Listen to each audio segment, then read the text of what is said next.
Salam sejahtera dan salam satu Malaysia. Berita ini dipetik daripada Astro Awani. Majelis Pemulihan Negara dibatalkan oleh Perdana Menteri.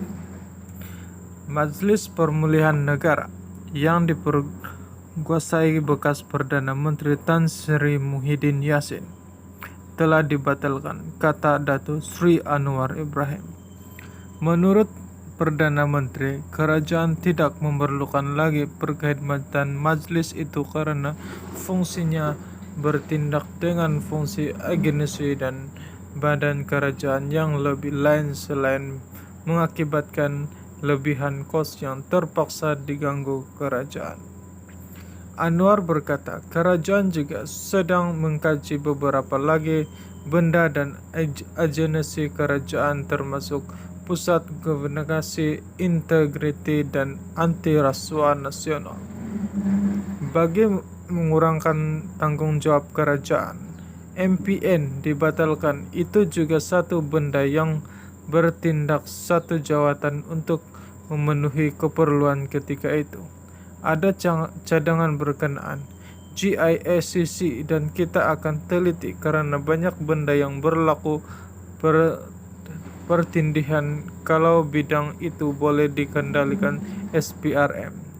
Suruhanjaya Pencegah Rasuah Malaysia atau PDRM Polis Diraja Malaysia itu kita akan kurangkan karena tidak agensi bertindih atau kos yang penting dalam pusat Genevisan GIACC itu.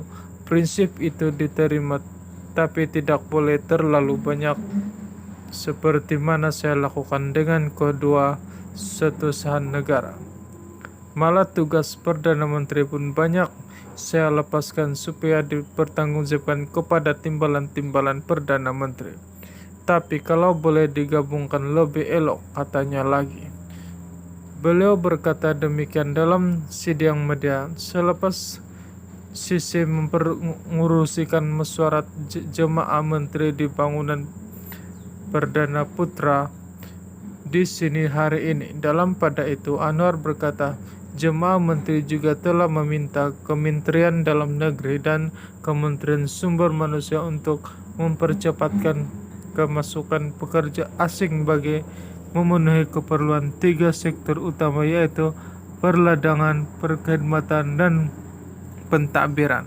Ketiga-tiga sektor ini harus diberi tumpuan karena kelewatan kelulusan memperbaiki usaha pengeluaran terganggu, katanya lagi. Selain itu, Perdana Menteri berkata, jemaah menteri juga bersetuju agar agensi kerajaan berkata kelulusan perniagaan dapat diberikan dengan lebih efisien. Kita pastikan mula sekarang cari sentra kerajaan atau jabatan yang mengurusi permohonan perniagaan itu harus lebih patas, cepat dan efisien. Saya akan ketua setiausaha negara akan bantu selarasnya semua supaya keperluan kelulusan dapat dilakukan. Saya percaya melibatkan dalam penyelenggaraan ini dapat membantu karena sekarang ini sudah ada petanda sangat positif. Pengurusan dan pelaburan yang datang dan bertanya dan kita harus muakan tujuan dan keadaan cara kelulusan tindakan yang lebih pasti dikesan